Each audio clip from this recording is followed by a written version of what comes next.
Buenas noches. Saben que el doctor Grondona está de viaje y me ha confiado solo por esta noche la conducción de su programa de Hora Clave. Así que buenas noches, bienvenidos, muchas gracias. Alejandro, ¿cómo estás? Buenas noches. ¿Qué tal, Marcelo? Luis, buenas noches. Hola, Marcelo. Gracias por estar aquí como siempre. Bueno, la noticia más inesperada, probablemente más insólita de la semana política, y rodeada sin duda de especulaciones y de rumores y de versiones, algunas de ellas muy maquiavélicas, es la vuelta a la política de Domingo Cavallo. No solamente a la política argentina, a la actividad, al mundo de la discusión política, sino también como candidato a diputado por la Ciudad de Buenos Aires. El doctor Cavallo, que está esta noche en Egipto, allí son como las 4 y pico de la mañana, está en línea, por teléfono, está escuchándonos. Doctor Cavallo, buenas noches, ¿cómo le va? ¿Cómo le va, Marcelo? Muy bien, doctor. ¿Qué lo decidió a volver a la actividad política aquí en la República Argentina? Nunca me fui de la política. Lo que ocurre es que no me dejaron hablar. Trataron de acallarme para poder instalar todos los errores de interpretación de nuestra historia reciente que se han instalado en el país. Así que estoy volviendo de un lugar en el que siempre estuve, pero donde mi voz fue acallada durante 3 años. Bueno, doctor, ¿su voz fue callada o usted se fue? No sé qué es lo que pasó.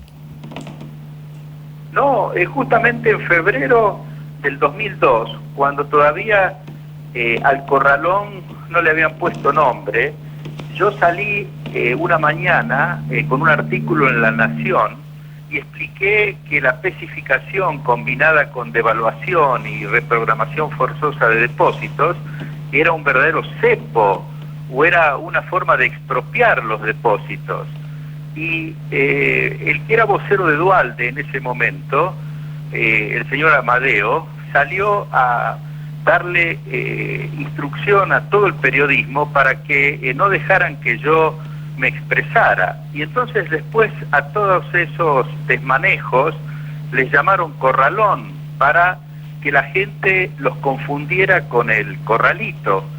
Y de esa forma han vendido a la opinión pública que la expropiación de depósitos y todos los desmanejos que hizo Duhalde después de haber tomado el poder en la Argentina son causa de decisiones que se adoptaron en diciembre, es decir, del corralito.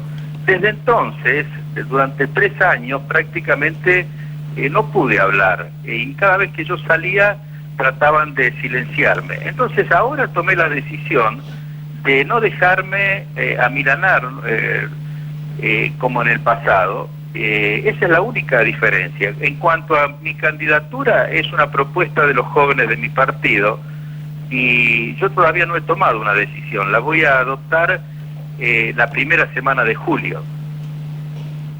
Doctor Cavallo, buenas noches. Luis Novarecio lo saluda. Doctor, dentro del espectro político hay muchas lucubraciones a partir de su reaparición. Primero, ¿me escucha, doctor Cavallo? Ahora sí, recién no escuchaba nada. Me vuelvo a presentar. Mi nombre es Luis Novarecio. Buenas noches. Buenas noches.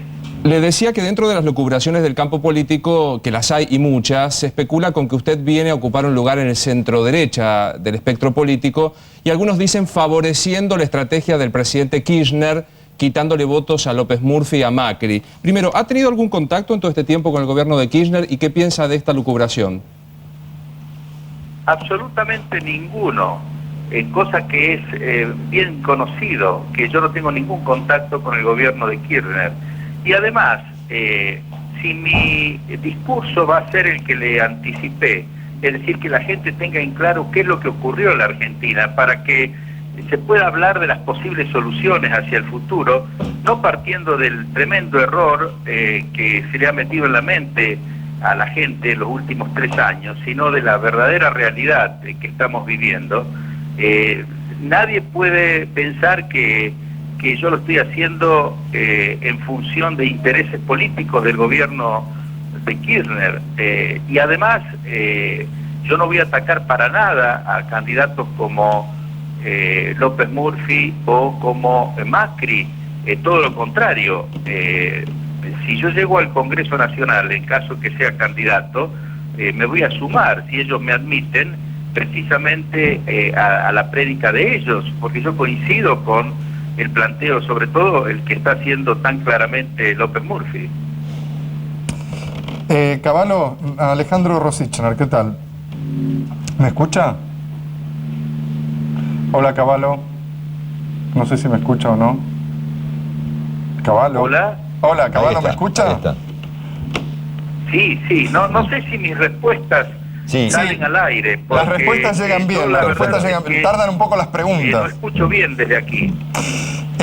No, lo que quería agregar es que la especulación que vertió Novarecio recién en su pregunta tal vez tiene que ver también con su relación con Alberto Fernández, que fue funcionario suyo en el gobierno de Menem y que entró como legislador en una lista de ustedes. Por eso que uno piensa, tal vez hubo un arreglo para debilitar a esta coalición de centro derecha que con tanto esfuerzo se ha hecho, y aunque usted le vaya a sacar unos pocos votos, tal vez hay un intento de debilitarlos. Bueno, si yo tengo muy pocos votos, sería irrelevante mi presencia. Y lo que me sorprende es que los que más me han atacado en estos días son precisamente los denominados progres en la Argentina, ¿no? Y en particular la gente del ARI. Y obviamente que si yo confronto va a ser fundamentalmente con la señora Elisa Carrió y con la gente del ARI, que son las personas que han ayudado al gobierno de Duhalde a instalar todas estas mentiras en la Argentina. Ahora, perdón, Alejandro, doctor Cavallo, Marcelo soy. Es más allá de las mentiras o no mentiras, hay una realidad, doctor Cavallo, que es que, no digo que más allá de las mentiras o no mentiras... Hola. Doctor Cavallo, no, digo que más allá de las mentiras... Se nos va, claro, está en Egipto. Es lejos, ¿Qué es lo que no escucho? No, digo, Marcelo, soy de vuelta, doctor Cavallo. No, digo, más allá de las mentiras o no mentiras que ha habido en estos años en la Argentina respecto del corralón o el corralito, lo cierto es que, más allá de lo que se dijo, la gente sufrió en carne propia las consecuencias de lo que pasó, no de lo que se dijo que pasó.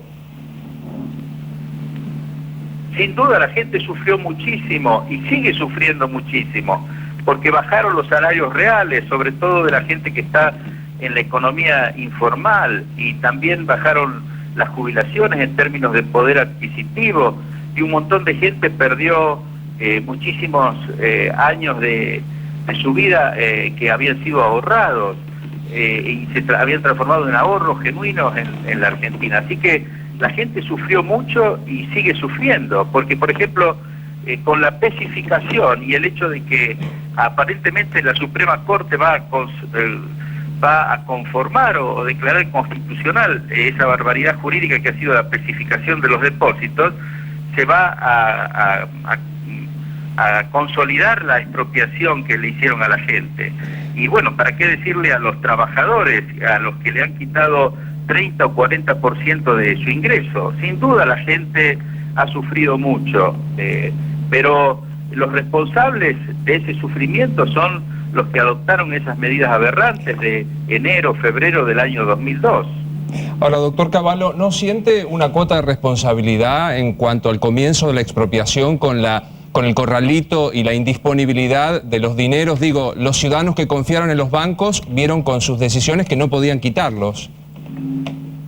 No, porque el corralito era la bancarización de la economía. Es cierto que era una bancarización forzosa porque era para parar una corrida de depósitos, pero la gente podía pagar con tarjeta de débito, podía pagar con cheque, podía además retirar hasta 1.000 pesos. 250 pesos por semana, doctor. Eso se parece bastante a una confiscación, ¿no? No, en absoluto, porque la gente podía disponer de sus depósitos. Se los expropiaron en el momento en que los transformaron de dólares a pesos.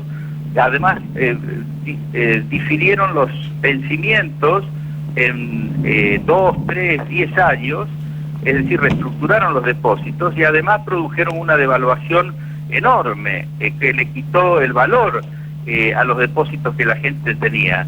Mientras que la medida que se había adoptado en diciembre anterior, en diciembre del 2001, tenía por objetivo evitar justamente la corrida en contra del sistema bancario, que era obviamente cualquier país del mundo, cuando se produce una corrida, se pierden todos los depósitos porque caen todos los bancos.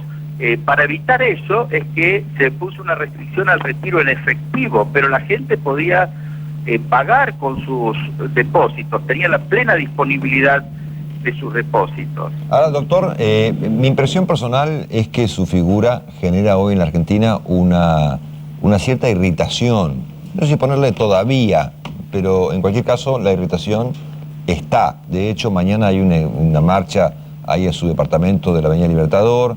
Hay mucha gente que no ha tomado muy seriamente la perspectiva de su candidatura. La pregunta es, ¿no hay un momento donde los hombres públicos deben retirarse?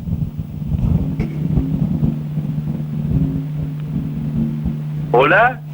Bueno, no, Hola. le pregunto al final No directamente. escuché la Doctor Cavallo, pregunta. no, digo, si ¿usted no cree que hay un punto donde ciertos hombres públicos en un país deben retirarse?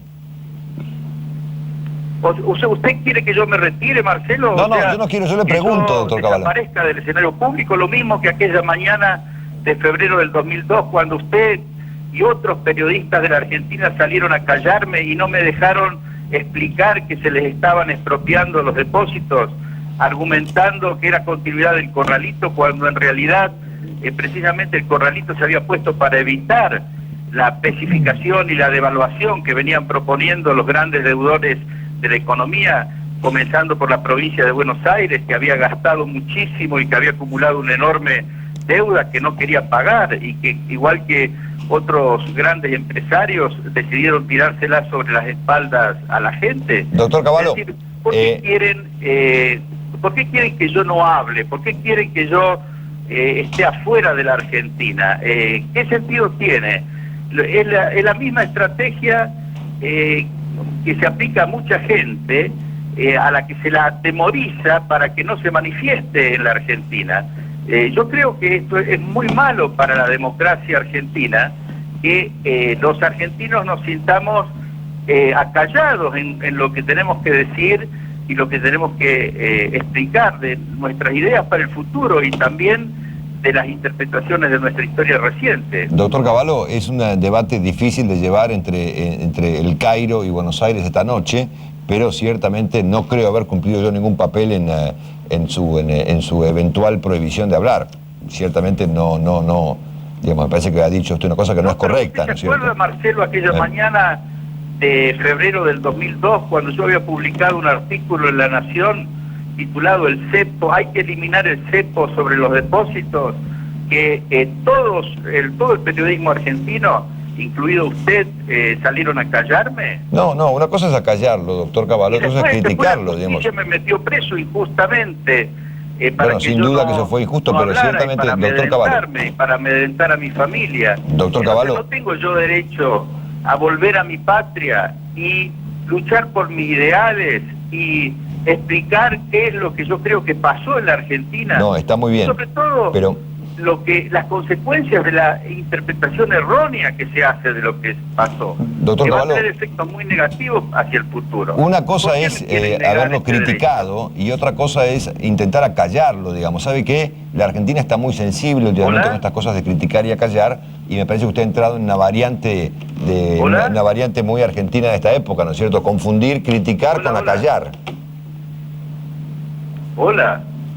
Sí, doctor Cavallo, usted confunde la idea de acallar con la idea de criticar. Qué difícil, ¿no? Sí.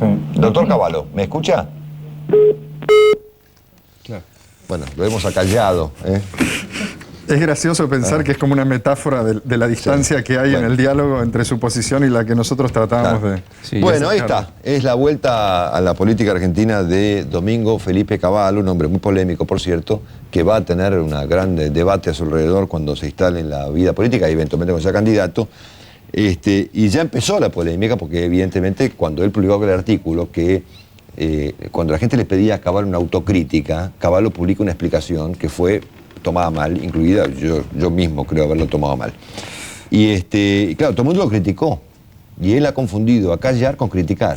¿cierto? Ya, digamos, si conseguimos que la política es un diálogo entre los líderes y los posibles votantes, llama la atención que muchos de estos grandes participantes de los años recientes no se hagan cargo del lugar que ocupan en el imaginario colectivo y no respondan, lógicamente, a las intervenciones normales que el público puede tener respecto de ellos. Hablan como si el diálogo se hubiera cortado sin darse cuenta que son ellos los que tendrían que actualizarse. Bueno, les recuerdo que Mariano Gordona está de viaje, que estamos aquí reemplazándolo esta noche me ha confiado el programa solo por esta noche. Solo por hoy. Solo por hoy, sí, me lo explicó con detalle, solo por esta noche. Y les quiero decir que está muy extendida la idea en la Argentina de que muchas personas que debieran estar detenidas o presas están libres. O porque nunca los agarraron, o porque los dejaron en libertad. Pero esta idea de la impunidad en la Argentina es una cosa presente, un dato del debate cotidiano en nuestro país todos los días. El caso más reciente, más emblemático, como se dice ahora, es el caso de Omar Chaván, que recuperó su libertad hace muy poco tiempo, y hoy mismo, inclusive, recibió en donde está ahora en el Tigre, a familiares de víctimas de Cromañón, una cosa realmente insólita. Ahora, evidentemente algo en la justicia argentina anda pésimo, al punto tal que hoy mismo, luego de hace 6 meses ocurrió lo de Cromañón, donde la ciudad y la justicia ni miraron y se quemó todo y murieron 194 personas, hoy clausuraron la rural, un juez Gallardo, porque había mosquitos. Entonces un vecino hace una denuncia en la justicia de que hay un pozo enorme que genera mosquitos. El juez clausuró la rural, una inversión de 60 palos que dice el inversor que no la va a poner. Obviamente le cerraron el negocio. Entonces pasamos de extremos tan delirantes como Cromañón, a situaciones tan ridículas como clausurar la rural por una denuncia de mosquitos. Entonces, la justicia argentina está en problemas y esencialmente esta idea generalizada de la impunidad de la gente que no paga. Ahora, hay una novedad en los últimos días que a mí me llamó la atención y lo vamos a discutir esta noche, que es que, del mismo modo que hay gente que no está presa, que debiera estarlo, hay gente que estuvo presa o lo está tal vez y no debiera estarlo. Es una especie de crisis doble, ¿no es cierto? Gente que todo el mundo supone, ciudadanos, que debiera estar en la cárcel y está en la casa o en el Tigre, y gente que, por ejemplo, vamos a ver esta noche un testimonio aquí, y hay varios, que estuvo, por ejemplo, casi 4 años en Olmos por un crimen que no cometió. Entonces, si es grave que haya gente en libertad que debiera estar presa, es mucho más grave que haya gente presa que debe estar en libertad. No, tremendo, un dato dramático de una crisis evidentemente doble de la justicia argentina por la impunidad o por las condenas y las prisiones de personas claramente inocentes. Esto pasa hoy en la Argentina. Lo vamos a discutir en lo que resta de hora clave. Hay una placa que incluye un televoto con una pregunta o con 2 preguntas que usted puede responder a los números que aparecen allí. Si usted piensa que el Poder Judicial juzga mejor que la opinión pública, llame sin costo adicional al 4110-4181. Si usted piensa que la opinión pública juzga mejor que el Poder Judicial, llame sin costo adicional al 4110-4182. Carlos Belizán y su hijo Miguel Ángel Belizán estuvieron presos en Olmos. Sí, así es. ¿Cuánto tiempo?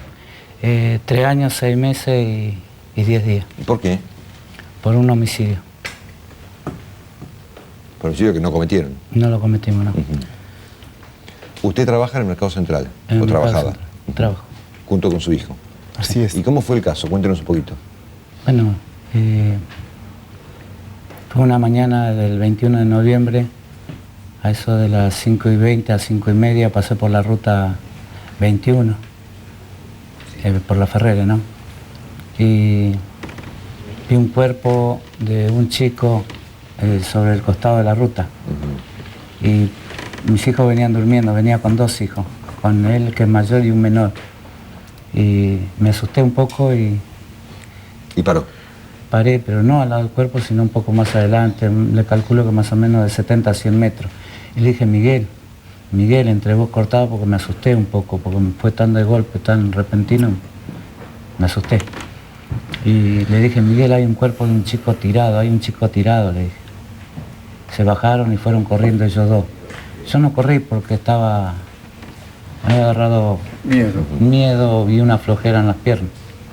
Pero ellos fueron corriendo. Cuando vi que cruzaron hacia la ruta del otro lado contrario que íbamos nosotros, Vi que sí, había visto bien, porque primero me quedó la duda.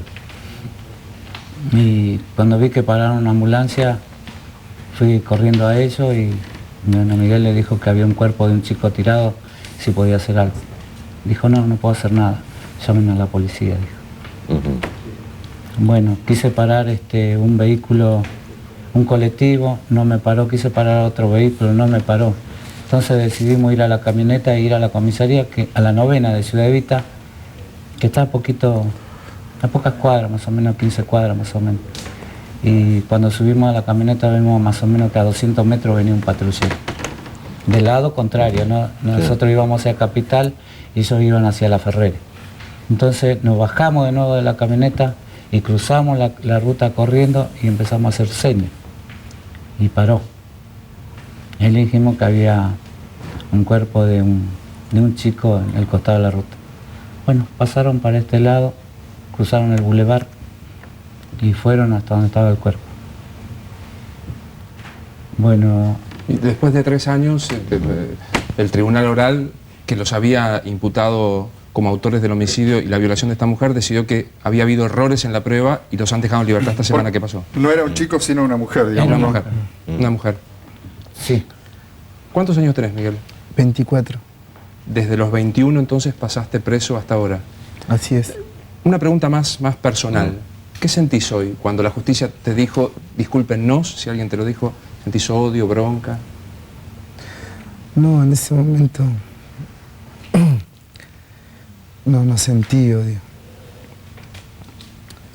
Sí sentí mucha alegría de poder estar nuevamente. Creo que estaba mi mamá, mis hermanas que se pusieron a llorar y en momento de emoción quise agradecerle y no pude ni hablar. Solamente alegría de poder estar con mis seres queridos nuevamente. Ahora, ustedes, Carlos y Miguel, tuvieron un juicio, obviamente.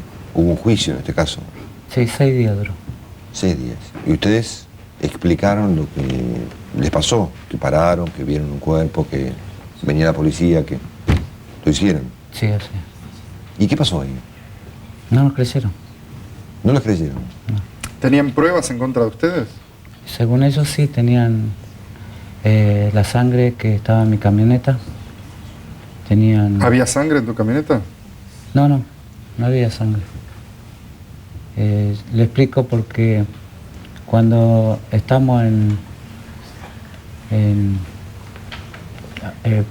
cuando nos pregunta la policía, ¿no? ¿Cómo se llama? Bueno, nos preguntaba la policía de dónde había sacado la sangre y yo le dije que sangre en mi camioneta no hay. Lo único que puede haber es remolacha, porque yo vine cortando remolacha y tirando la soja hacia la ruta. Eso sí, digo, bueno, deben estar las Ustedes se manchas. dedican a eso, obviamente. Nosotros trabajamos en el mercado. Central. Sí. ¿Qué fue lo que finalmente probó? Digamos, hay 2 pruebas interesantes, el ADN, que no coincide con ustedes, de la supuesta violación, y la sangre, que era remolacha finalmente. Bueno, violación nunca estuvimos por violación, pero sí se nos hizo un ADN. Se nos hizo un ADN porque esta chica prostituía y mantenía una esperma en la vagina. Y bueno, para comprobar que nosotros no estuvimos, se nos hizo un ADN, en el cual salió negativo. Claro.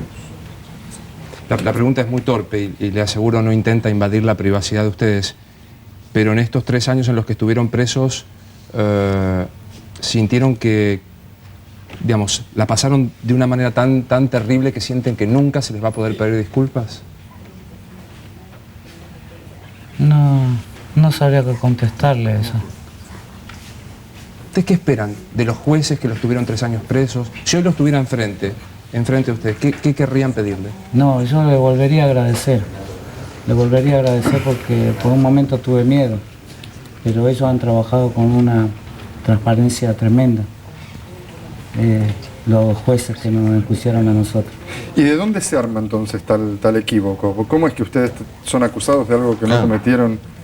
Bueno, hay una fiscal y un juez que investiga la causa. Ellos no nos ven en ningún momento como nos ven como nada más que como homicidas, nada más. No nos ven como sospechosos, directamente ya como homicidas. ¿Usted dice, Carlos, que le quiere agradecer a los jueces que lo tuvieron por error 3 años? No, no, agradecer porque nos enjuiciaron y fueron transparentes. Digamos, por la liberación final. Por la liberación, porque se hizo justicia. Porque nosotros, más allá de que... Claro, usted tiene una visión muy optimista, digamos. Él plantea que se hizo justicia porque finalmente... Porque el alivio final... Después de 3 años y medio de libertad. Ahora, para nosotros que estamos acá escuchándolos, justicia es que no lo hayan detenido nunca. Claro. Claro, pero sabe que después de 3 años y medio, el homicidio corre de 8 a 25 y nosotros nos habían prometido 25 años una fiscal. ¿Ustedes van a hacerle un juicio al Estado? ¿Le van a pedir un pedido de dinero por lo que han pasado? Casi con seguridad. No lo hablamos con el abogado, pero es casi con seguridad. Porque lo dijo el abogado. ¿Y qué hacen ahora? Y ahora estamos descansando, disfrutando de la libertad. Pero han vuelto a trabajar.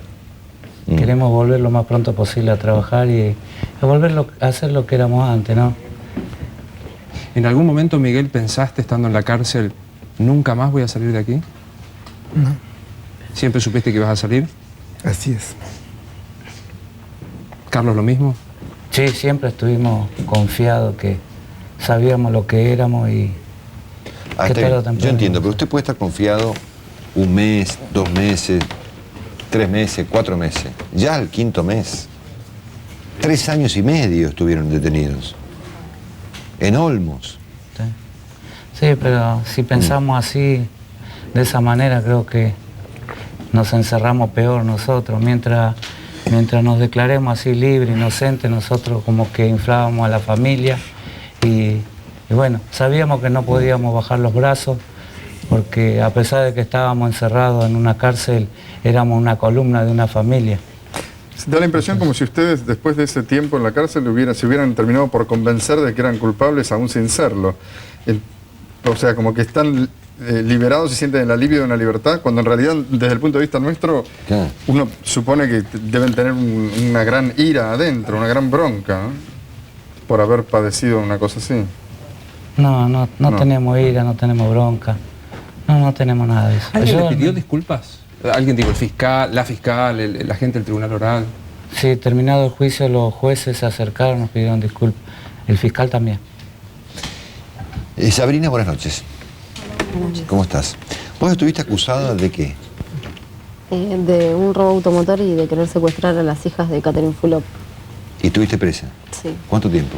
2 años y 9 meses. ¿Dónde? Estuve en comisarías y estuve en la unidad 33 en La Plata. ¿Y usted es la mamá? Yo soy la mamá. ¿Y alguna vez robaste un auto? No, nunca. ¿Y alguna vez supusiste que podías secuestrar a las hijas de Catherine Fulop y Osvaldo Sabatini? No. ¿Y entonces? ¿Cómo fue que se produjo la confusión o lo que sea que haya sucedido? No hubo confusión, no hubo nada. Esto, casi como me pasó a mí, le puede pasar a cualquiera que esté parado en la calle, porque la verdad que hoy por hoy con la policía, por lo menos la policía bonaerense, no se puede confiar. A mí llegaron a mi casa un día a las 5:30 de la tarde, cuando yo volvía de buscar a mis hijos del colegio y me agarraron a mis hijos y me pusieron armas y me acusaron de un robo automotor con arma de guerra, con aportación de arma civil. Y después por la tele de Gastaldi dijo que yo quería secuestrar a las hijas de Catherine Fulop, que era narcotraficante, ex convicta. Todo eso es falso. Es falso, es todo ¿Y mentira. en qué pruebas se basaban? En nada. ¿Fuiste elegida al azar? ¿No hubo ninguna coincidencia que pudiera determinar un equívoco? No, nada. En el caso de los Belizán había dos supuestos testigos de identidad reservada. En el caso tuyo también hubo un caso así. Un damnificado que en el día del juicio dijo que a él lo apretaron y lo obligaron a hacer una denuncia. Y Sabrina, ¿y vos qué hacías hasta ese día a las 5:00 y pico de la tarde? O sea, ¿qué era de tu vida? Yo trabajaba en un estudio jurídico, me ocupaba de mi casa, de mis hijos. Una vida normal, de familia. Y vos le dijiste, mira, yo no tengo nada que ver, yo trabajo, tengo hijos, no Sí, robé yo, ningún auto ni secuestré a nadie. Desde el momento en que me llevaron al tribunal a declarar, siempre lo dije.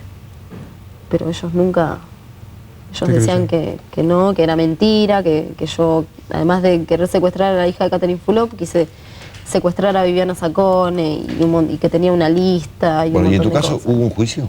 Sí, hubo un juicio. ¿Y qué pasó? Estuviste, mientras tanto, presa casi 3 años. Sí. ¿Y el bueno, juicio qué dijo? En el juicio quedé absuelta, libre de culpa y cargo, y porque no hay nada en contra mío, no había nada. El damnificado se quebró y dijo la verdad, que a él lo amenazaron, que si él no hacía lo que ellos le decían, lo iban a hacer boleta. ¿Te pasa lo de los Belizán? Ellos no tienen ni rencor ni odio. No. No, No, la señora dice que no. no, por supuesto. ¿Qué siente? Que siento que acá desgraciadamente no hay nadie preso. Con lo que yo voy a decir hoy, yo sé que esto va a tomar un vuelco muy Diferente. más terrible que antes. Yo estoy amenazada de que no vengan los medios, que no siga hablando por la policía. No les tengo miedo, lo único que le puedo temer es a Dios. Yo luché mucho, sí estuve en los medios, muchos medios, por defender a mi hija. Yo sabía que mi hija no cometió ningún delito. El delito que cometió ella fue querer ser feliz con su familia, con sus hijos. Acá el culpable fue de Gastaldi. Hay una fiscal, hay un juez de la OFI 9 de San Isidro que están cómplices, son socios, es una sociedad. Ellos armaron todo esto, no les importó lo que decía mi hija, no les importaba lo que yo decía, no les importábamos, nunca les importábamos, porque hasta el día de hoy nadie nos pidió disculpas. El único que nos dio una mano fue el doctor Maroto, el fiscal Rafañelo, que hoy en día es una vergüenza la justicia que tenemos. Al doctor Rafañelo como al doctor Maroto los quieren matar por defender a gente inocente. Al doctor Rafañelo le hacen sumario administrativo por haber dejado libre a mi hija. Mi hija tenía que tener condena. Y al doctor Rafañelo le están haciendo sumarios. No me importa ahora lo que yo diga, pero es una vergüenza. Sabrina, déjame intentar imaginar alguna conexión tuya con los Sabatini o con Catherine Fulop, algo. No sé. No, nada. Pasaste por la puerta de la casa, llamaste por teléfono para pedir... Nada. Nada. Nada. O sea, nunca un contacto. Nunca, nada. nunca, ni siquiera nada. No sabía dónde iban las hijas, no sabía dónde vivía, nada, nada. Si la veía por la tele, como la puede ver cualquier argentino. O sea, nada, ni punto de contacto. Nada, Nunca. nunca. No tenías un papel con la dirección, con el teléfono, con un autógrafo, nada. nada. Pensé que la queríamos esa señora. Yo ahora si la veo, le escupo la cara. Pero ella, ¿qué tiene que ver? ¿Qué la tiene que acusación? ver? Que ella ante las cámaras dijo que si mi hija era culpable, que pague lo que tenía que pagar, que estaba bien donde estaba, que si era inocente iba a pedir Bueno, claro, disculpas. lo que pasa es que en Nunca ese lo hizo. contexto por ahí... Pero ella creyó en lo que le dijo de Gastaldi. Ahora, Bueno, yo De no sé- Gastaldi fue y les dijo que a las hijas le iban a secuestrar. Mm. ¿Cómo sabía ese Gastaldi? ¿Cómo ella creyó en un policía? ¿Por qué hace eso de Gastaldi, según lo que usted cree? Para tener, por poder. Porque él quería ser, quería el lugar que tenía Cafiero, que era ministro de Seguridad. Entonces, con todo lo que él armaba, a él le venía bien haber desbaratado esta banda. A ver si sigo la lógica. ¿Usted cree que de Gastaldi usa a su hija? No creo, lo firmo. Inventa el lo caso. confirmo, Y Sabrina, sí. ¿y estabas solamente detenida vos en este caso o había otros secuestradores? Yo en ese momento estaba en pareja y cayó conmigo también, los dos. Nosotros llegamos a mi casa con el auto, nuestro auto, con mis hijos y era un operativo de más de 30 policías de civil, uniformados, me pusieron un revólver en la cabeza, a mis hijos también, a él también, lo tiraron al piso. Fue un 3 años, operativo como 3 y 6 años los nenes. Uno de ellos hoy en día ve un policía, se hace pie encima. ¿Quién se hizo acá? ¿Quién se hace cargo? ¿Quién se hace cargo de ella, de la salud de ella? Nadie nos dio. ¿Sabe? Perdóneme, pero sabe que cuando yo estuve en un programa, en un canal, el doctor Scioli no es doctor, porque no es doctor. Scioli, para mí es Scioli, porque la jerarquía no me interesa. Nos dijo, quédese tranquila que yo le voy a dar una mano. Me dio una mano, sí, grande. Me mandó con un enemigo al Senado. Y en el Senado nos apretaron que no hagamos juicio al Estado, que nos callemos la boca y dejemos estar en los medios. Defendiendo todos estos delincuentes que hay. ¿Quién se ocupó? ¿Quién vino a preguntarnos qué necesitaba mi hija? ¿Qué necesitamos nosotros? ¿Cómo estamos? A nadie les importó. Yo toqué timbre por todos lados. Traté de verlo a Solá, nunca me quiso atender. Lo fui a ver a Cafiero, nunca me quiso atender.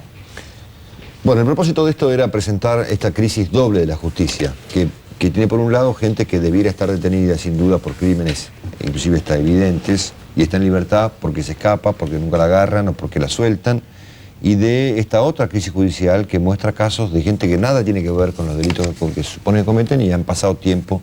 Y acá hemos mostrado solamente 2 casos. Hay muchos casos de personas a las que se les imputa delitos, los mandan a la cárcel y después finalmente de varios años, sí, bueno, en realidad no tenemos nada. Vamos a discutir esto en un debate sobre el tema después de este corte. Vamos a volver a presentar el televoto. Fernando, ¿está por ahí? Si usted piensa que el Poder Judicial juzga mejor que la opinión pública, llame sin costo adicional al 4110-4181. Ahora bien, si usted piensa que la opinión pública juzga mejor que el Poder Judicial, llame sin costo adicional al 4110-4182. Seguimos, hablemos.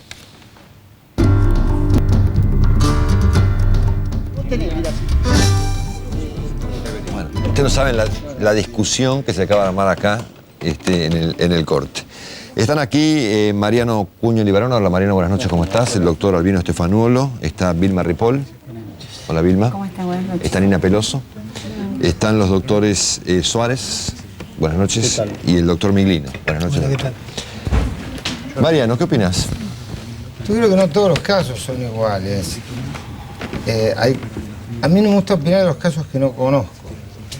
Nosotros, en general, todo el mundo opina de los casos y muchos no los conocen. Hay que leer el expediente, hay que informarse. Yo veía inclusive que ustedes, con toda la buena voluntad, recién decían el tribunal oral que los acusó. El tribunal oral no los acusa, el fiscal acusa, el tribunal juzga. Es decir, hay que manejar un montón de elementos de juicio. Yo creo, como le indica la historia, sí que ha habido un montón de defectos en la policía, en muchos ámbitos que han llevado a que haya muchísima gente inocente que estuvo detenida. Yo recorté en los diarios de abril a mayo por lo menos 6 casos. Es decir, esto es habitual y es una barbaridad que la gente esté presa, que al final le den un veredicto absolutorio máximo y que prácticamente en contados casos tienen recursos para hacer un juicio al Estado. Yo comparto esto que usted decía, que por ahí generalizar es difícil, o hablar de casos que no conocemos. Pero doctor Suárez, ¿la media o lo general es que se inventen casos, se monten casos, o que haya justicia lenta pero justicia al fin? Lo general es que hay un sistema judicial, yo no acuerdo para nada con lo que dice el colega, hay un sistema judicial y un sistema policial que están absolutamente entreverados para producir estos casos. Y eso es lo general. Eso es independientemente de que haya una cantidad importante de casos que puedan resultar culpables o no. Ahora, yo te puedo asegurar que yo pertenezco a una fundación, Fidel, una fundación que defiende básicamente presos políticos, donde el casi 100%, ¿no? Puedo decir el 99% de los casos, tienen estas características que acaba de mencionar la señora, que acaban de mencionar el padre y el hijo, ¿no? Te doy el caso de Gabriel Roser, en este momento un defendido nuestro en La Plata, un militante de una organización social, del MUC, un militante que fue detenido 6 veces por averiguación de antecedentes. Está a cargo de un comedor de la seguridad de la estructura del MUC. 6 veces, Marcelo, 6 veces, Alejandro, por averiguación de antecedentes. Y en todos los casos le sacaron fotos, en cada uno de los casos de detención. Esas fotos las tiene la policía del lugar. Le arman una causa a partir de una pelea con el PJ del lugar, el mismo PJ que en este momento está bancando al gobierno provincial y al gobierno nacional. Esa estructura del Partido Justicialista. ¿Coincide, Vilma, con esto, que hay un aparato político, dice Suárez, político-policial para montar estas causas? No, yo lo que creo es que la justicia no es independiente y que tiene una relación directa, estructural con el poder político, y que entonces utilizan las causas, la justicia, la policía, las comisarías, y la generalidad es que le da impunidad a los poderosos y que persigue a los pobres. Entonces ustedes verán los casos que se presentan, y más los casos que todavía no se nombraron: el caso de Castells, el caso de Romina Tejerina en Jujuy, el caso ahora de los dirigentes de ATE de Santa Cruz, que es terrible. Claro, Vilma, bueno, o sea, son casos sociales. Comparaciones muy complejas. Por ejemplo, la señora Tejerina mató al hijo, digamos. Pero estamos hablando de otra cosa. Estamos diciendo que hay una justicia para pobres y una justicia para ricos. Hay una justicia para pobres y una justicia para ricos. Yo no tengo posibilidad de que un juzgado de San Isidro me abra a las 3 de la mañana para tomarme declaración de un testigo. Yo no tengo posibilidad. El doctor tiene posibilidades. Yo no puedo hacerlo. ¿Por qué? Porque depende a quién se defienda. No, con delitos escarcelables, mira, con delitos escarcelables, Marcelo, con delitos escarcelables tenemos miles de presos. Y con delitos no escarcelables gravísimos, como García de Belsunce, el padre Grassi, Chaván, María Julia, que tiene condenas, delitos no escarcelables. Entonces, el problema no es el criterio jurídico con que se los escarcela. El problema es la inequidad que hay. ¿Por qué se aplica a unos o a otros? Doctor, Ingenio. Sí, yo creo que lo que dice él es más o menos acertado. No creo que por momentos parecería en realidad, como que la justicia es tan argentina que al ser argentina está atada con alambres, ¿no? Y cuando algo está atado con alambres se rompe por la parte que está más delgada, más vieja, más rota. Pero me permito corregir algo a él. María Julia Alzogaray tiene varios procesos, todavía no es que está libre de culpa y cargo. Chaván está en pleno proceso, está excarcelado. Yo no comparto la excarcelación de Chaván, pero está excarcelado, no es que está libre de culpa y cargo.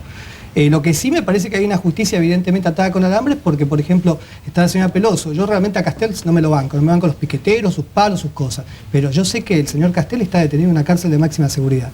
Y Luis Delía, que aparentemente, porque lo he leído en los diarios, ¿no? Aparentemente hace un año tomó una comisaría, seguramente no se está viendo de su casa ahora. O sea, que hay una justicia que está como atada con alambres, ¿no? Nina, ¿usted cree que Castel está preso por esta estructura política? Sí, yo considero que la justicia, en primer lugar, no es independiente, en todo caso estaría subordinado a los poderes políticos de turno, ¿no es cierto? Por eso es que es evidente que al poner en la balanza el poder judicial con el poder político, está sobre todas las cosas el poder político y no el poder judicial. Entonces yo creo que en ese sentido, cuando un pobre comete o no delito, está condenado a 5 o 6 años, como en el caso de Castel. Entonces está perseguido y constantemente encarcelado y que lo lleva, en este caso, a llevar una huelga de hambre de 16 días hoy, ¿no es cierto? Y está una semana con terapia intensiva. ¿Por qué? Por el hecho de pensar diferente, por el hecho de tener visiones políticas diferentes, porque esto no se relaciona con la justicia, con lo que es la estructura judicial, sino que los distintos gobiernos de turno usan el aparato judicial para perseguir a los luchadores y a los pobres. Primer tema, yo creo que ellos están hablando de temas políticos. No. Los tres están hablando de temas políticos. Segundo, los que dicen que los pobres no tienen justicia es una mentira absoluta. Hay defensores oficiales que son de primera, con antigüedad, que trabajan, que son mejores que los defensores particulares. Y tercero, hablar de toda la justicia dependiente es una falta de conocimiento de lo que es tribunal. No, perdóname, pero igual te quiero decir, denuncias hicieron, a los políticos, y es a los políticos, y están hablando de toda la justicia, a los políticos los nombra, que trabajan, son buenísimos, no estamos hablando y no tienen ni idea. No estamos hablando de eso. Yo trabajo yo lo estoy viviendo. Yo no conozco el caso, pero hay jueces que son excelentes, yo lo estoy viviendo en carne propia. Mira, a los jueces los nombra, los selecciona, sí, los designa todo el poder político centralmente. ¿Y eso significa que va a estar casado toda la vida? ¿Cuántos jueces conoce? Yo sí conozco muchos. ¿Cuántas denuncias le hicieron a los jueces? Conozco mucho, no te digo, los jueces federales, fíjate los jueces federales. Pero el problema es que no es percibido por... Lo percibe la sociedad. Escúchame, lo percibe la sociedad que es así. No es un problema que lo inventamos nosotros. De los 44 jueces, Mariana, la experiencia está mostrando que cada vez aparecen más casos de personas como estos señores que hemos mostrado aquí esta noche. Inocentes. Que son inocentes. ¿Vos crees que había un tema político? No, en este caso no es hablar de cuestiones que no son políticas, Marcelo. Preso a todos.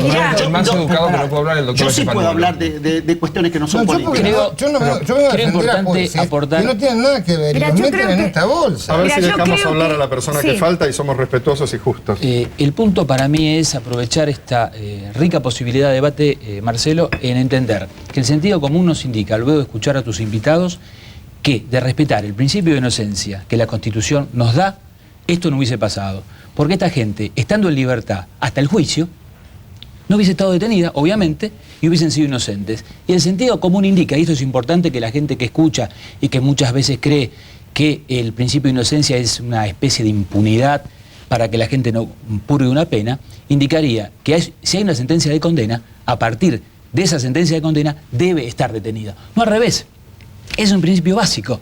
Y yo creo que el gran desafío de esta década, de que viene, porque ya estamos inmersos en elecciones y en una campaña, y va a haber muchas ofertas para la población, es que a nuestros políticos también le exijamos que se define este tema. ¿Y por qué digo esto?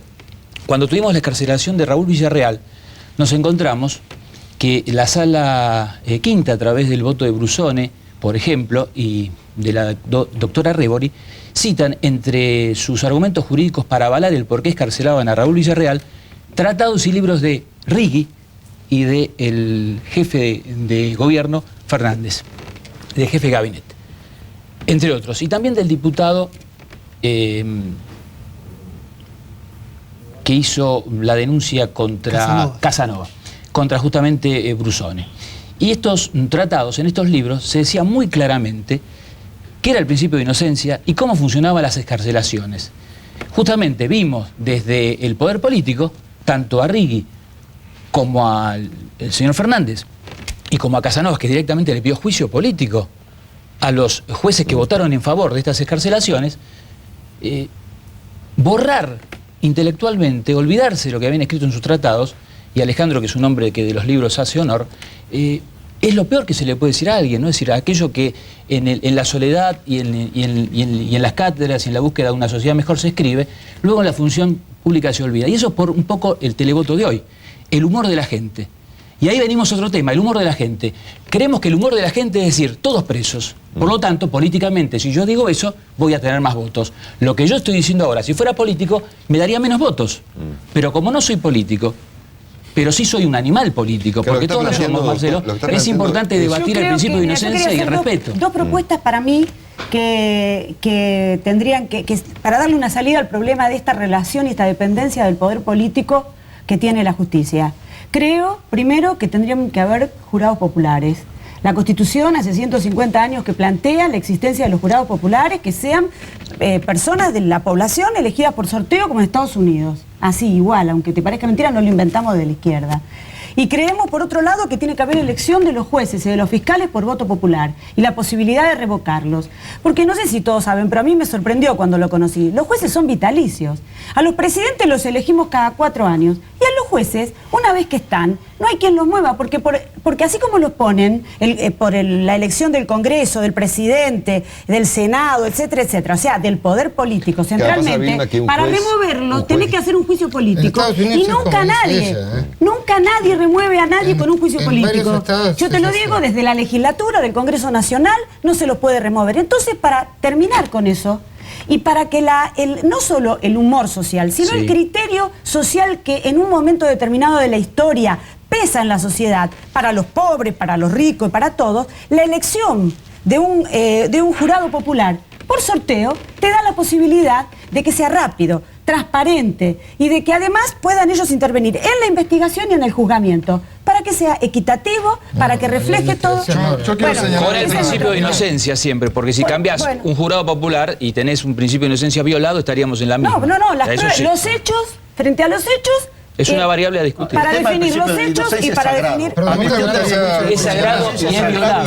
Y es violado. Y estoy de acuerdo. El problema es que no se aplica a todos. Un segundito, Alejandro. No se aplica a nadie. Hay otra dificultad que incluso me parece que abarca todas las que estamos diciendo, que es que un ciudadano normal, como yo, es decir, no formado de ninguna manera en los términos del derecho ni nada, asiste a estas discusiones y es como si se estuviera hablando de química cuántica, es decir, uno no entiende nada. Hay que conocer una serie de términos básicos que desconocemos por completo. Yo creo que eso hace que la opinión pública tienda de una manera inmediata y pasional a adoptar posiciones que muchas veces son equívocas. Habría que tener una materia en el secundario que se llame... no sé, ¿cómo solucionamos esto? Seguro. En la primaria. La instrucción cívica que estudiamos en el colegio era ciencia ficción. Ahora, los que están escuchando esto en cualquier barriada de Florencio Varela, de Alejandro Cronin, de La Matanza, saben perfectamente que hay una manera de aplicar el derecho para los ricos y una manera de aplicar el derecho para el que no tiene nada. Mirá, hoy llego a una concentración para el Puente Pueyrredón, me agarran 4 o 5 pibes de Alejandro Cor y me dicen, mira, necesitamos tu teléfono. ¿Por qué? Porque cambió el comisario, el subcomisario, el principal del lugar y todas las barritas de pibe que se juntan en una determinada esquina, ya tuvieron 2 o 3 veces que los detuvieron. ¿Por qué? Y porque cambiaron, vienen nuevos, los detienen, a partir de ahí hacen los arreglos. Entonces, eso, es cierto lo que vos decís, Alejandro, que acá parece chino básico lo que estamos discutiendo. Pero esta discusión, cuando lo escucha un muchacho de una barriada, independiente de ¿sabes por qué? Pero no, te digo, con esto termino. ¿Para qué son los arreglos? Los arreglos son los arreglos con la policía, que lo hacen todos los días. Y ellos lo saben, sí, lo denunciamos todos los días. Lo denunciamos todos los días. ¿Qué es un arreglo? ¿Arreglan qué? Arreglan que no los detengan, que si los detengan salgan por algo, por colaborar, por dinero, por bienes, por cualquier cosa. Y entonces, el principio de inocencia de que habla Albino, con el cual estoy absolutamente de acuerdo, porque además los que hace 20, 25 años que pateamos tribunales todos los días, lo vemos. El problema es que ese principio de inocencia no se aplica para todos igual, pero no por las causas políticas, como dice el colega. No solo para las causas políticas, para las causas comunes también. Escuchándolos me da la sensación de que, para traducirlo y adhiero a lo que decía Alejandro, a quien nos está viendo, hay 2 posiciones. O todos estamos en libertad provisional, hasta que la política o alguien decida, o estamos en un sistema mínimamente garantizado en cuanto al sistema penal, ¿no? Bueno, antes de discutir esto, hacemos una pausa y volvemos en un minuto.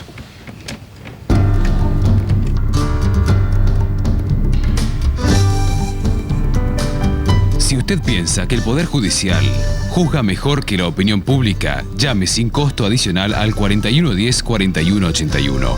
Si usted piensa que la opinión pública juzga mejor que el Poder Judicial, llame sin costo adicional al 4110-4182.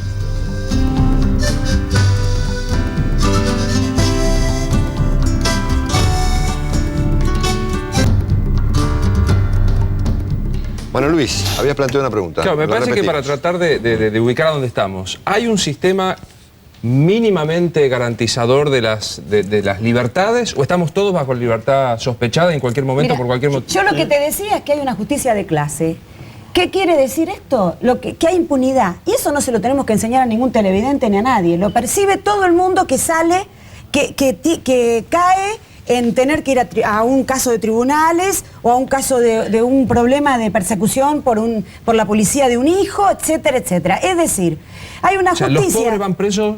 Claro, que le da impunidad a los grandes. Así como Cavallo, en vez de estar en Egipto, tendría que estar preso. Hay que morigerar un poco esa postura, porque no estamos tampoco en el caos, en el estado de naturaleza, ¿no? Creo que lo que estamos, lamentablemente, hay una sensación de impunidad. Hoy Ricardo Gil Lavera le decía en La Nación que hay una sensación generalizada de impunidad. Hay cosas que pegan muy duro, lo de Galeano pega muy duro, por ejemplo, y la AMIA, lo de Chabán pega muy duro. Yo creo que hay un sistema que funciona, pero hay una cosa que yo creo que todos somos contestes. La justicia nunca se puede permitir un caso como el de estos chicos, padre e hijo, que estén presos. No se puede permitir ni uno. No. Si se permite uno, significa que hay algo que está muy mal. Entonces no metamos esa a es la idea que yo quise plantear con este tema, ¿no es cierto? Exactamente, exactamente eso. Pues se permitió.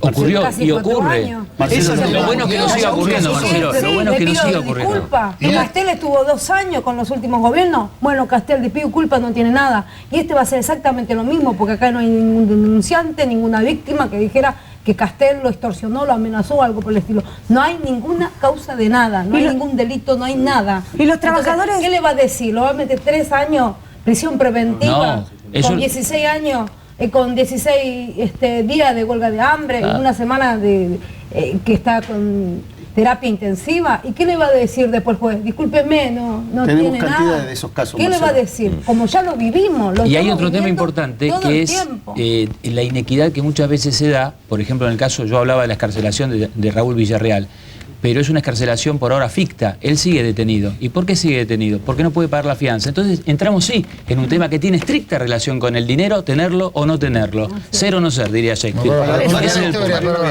Imagínate si Villarreal no puede pagar la fianza. Imagínate cuántos pueden pagar la fianza de estos pibes que están presos, que son los que en un tiempo no la paga y pedís la revisión, el tribunal te la va a rever. Yo tengo mucha confianza, tenerle confianza al tribunal y a la Cámara. Sí, no, yo no digo que no son ni políticos. Pero ¿sabes cuál fue? No va a ir preso. ¿Cuál fue mi petición? Por la parte de la responsabilidad política que tiene sobre el funcionamiento de lo que pasó otro mañana. Que fue una apuesta y a toda la audiencia. No va a ir preso, porque está ligado al poder político. Vilma, cuando yo pido la excarcelación, exposición aclaré, y eso fue muy contundente, primero que me parecía que una fianza en un tema como este era totalmente irrelevante porque no podían hacer ninguna comparación por la gravedad del tema poniéndole un monto para garantizar la presencia de alguien, más allá de valorar que no se fugue. Una vez probado esto, que así lo dijo la Cámara, el pedir una fianza era realmente algo que no tenía mucho sentido. Y se hizo incluso con un monto muy pequeño, y eso yo lo reconozco porque hubo humanidad y valoraron esa cuestión de falta de dinero. Pero cuando no se tiene nada. Y ese fue el punto grave por el cual hoy sigue detenido. Y es muy probable, y eso es cierto, que la buena voluntad de aquellos jueces que tienen sentido común y corazón permita que se morigere el monto y pueda ser excarcelado. Pero el principio de inocencia debe ir unido también a que sea para todos no tener relación directa con tener o no tener dinero, y fundamentalmente evitaría que estas dos personas que vimos hoy, y muchísimas más que están hoy en las cárceles, dentro de 3 años le digan que son inocentes. Mariano, perdón, estos casos que hemos visto esta noche aquí, ¿crees que son excepciones? Sí. Yo no creo que ni de 10 casos, te diría más, de 100 casos yo puedo llegar a entender que haya uno de esta naturaleza. Ni remotamente estimo en ese contubernio, policías, jueces y poder político para detener gente y meterla presa. Sí, confieso que hay casos de error judicial, muchas veces guiado por la policía, deficientes instrucciones y demás. Pero es el 1% de los casos, al menos en el ámbito de la capital. Mirá, que es el que en conozco. El caso de la capital están los presos de la legislatura. Yo estuve en la puerta y te digo que son, Vilma, ninguno fue responsable de... No, los casos políticos los tenés que mirar distinto. Disculpame, todo lo que sea político, mirarlo distinto a cualquier otra cosa. Porque hay acaso tribunales distintos para los casos políticos. ¿Qué querés decir vos con leer los distintos casos políticos? Porque ella habla del caso de la legislatura. Yo no sé cómo es el caso de la legislatura. Pero entonces hay un sector de la justicia que es político al cual no se le aplica la ley. La garantía, no se le dan las garantías, ¿me entendés? Tampoco no creo que tenga garantías. ¿Cómo no? ¿A qué te referís con garantías? Que están presos sin... No tuvo cámara, no tuvo... Chaval está libre, María Julia, están libres. Estamos diciendo y estaban procesados. ¿Sabes por qué? Estaban ¿Sabes cuál es procesados? el problema que yo veo el más grande de todo y vos podrías hacer algo? ¿Por qué Chavano o el señor que defiende el doctor Stefanolo están en libertad? Porque les tocó esa sala. ¿Por qué? Porque si le hubiese tocado por una cuestión de bolillero otra sala, no estarían en libertad, porque otra sala piensa distinto. Entonces, ¿por qué toda la libertad de una persona o la prisión depende de un bolillero? Va a depender de un bolillero. Bueno, y no debe depender de un bolillero, sino de un respeto. Yo creo que depende de un bolillero porque justamente la justicia no es equitativa para todos, depende de un bolillero. Por eso propongo que haya jurados populares y elección de los jueces. Y se respeta el principio de inocencia, Vilma. Y se respete el principio de inocencia para todos. Y las garantías sean para todos. Doctor Suárez, el doctor Puño cancelación. dice que 1 en 100 es el más o menos la idea de lo que sucede. Es lo que él dice que conoce. Lo que yo digo es, primero, que ese porcentaje no lo comparto. Segundo, que aún en casos de que efectivamente pueda haber una gran parte de culpabilidad o muchos elementos como para entender que pueden ser culpables algunos de las personas acusadas o imputadas de delitos, así y todo, no se respeta el principio que plantea Albino, de ninguna manera. ¿Por qué? En primer lugar, porque hay muchos casos de delitos excarcelables que no lo son, no lo excarcelan, justamente porque hay una justicia para ricos y otra para pobres. Y después hay otros tantos casos de delitos, de hechos que llegan al tribunal con el tiempo cumplido de sentencia y que tampoco son excarcelables durante todo ese periodo. Entonces, lo que digo es, ese principio de inocencia que plantea Albino no es aplicado por igual por todos los jueces. Ni hablar de los casos políticos. En los casos políticos, nosotros en esta mesa, hace 10 años estábamos discutiendo la causa Quebracho, que parecía que eran los enemigos públicos, y terminaron absueltos. Entonces, lo que digo es, los casos políticos no se juzgan por un tribunal distinto a los casos comunes. Los mismos tribunales juzgan. Y en los casos comunes, que tenemos cientos de esos, se aplica un criterio distinto para García Belsunce que para Juan Pérez, que está acusado de robar una gallina o de robar cualquier otra cosa. El doctor Pedro Dátoli, que está allí en nuestro móvil, es el abogado. Omar Chabán. Doctor Dátoli, buenas noches, ¿cómo le va? ¿Qué tal? Buenas noches. Buenas noches. Una pregunta inicial, previa a esta discusión. Hoy Chabán recibió a familiares de víctimas de Cromañón. Sí, efectivamente, una pareja el padre y la madre de un chico que falleció, Cristian Mariano, en la tragedia. Fue una reunión espontánea a pedido de los padres que querían conocer a Chabán. Intervino la Prefectura Naval, que es lo que está custodiando, y se le permitió en ese momento que concurriera al interior de la vivienda. Estuvieron por largo tiempo conversando sobre la tragedia. Bueno, una conversación que resultó íntima entre ellos. Y bueno, después estaban los periodistas afuera y posiblemente le hayan tomado declaración al padre que estuvo y a la madre en esta reunión. Bueno, estamos discutiendo aquí, doctor Dáttoli, la idea de que hay personas que deberían estar detenidas y están en libertad, y personas que estaban detenidas y deben estar en libertad, y a la inversa, es decir, una suerte de justicia invertida, con casos que hemos mostrado hoy temprano bastante dramáticos en términos de gente que fue presa y que era totalmente inocente.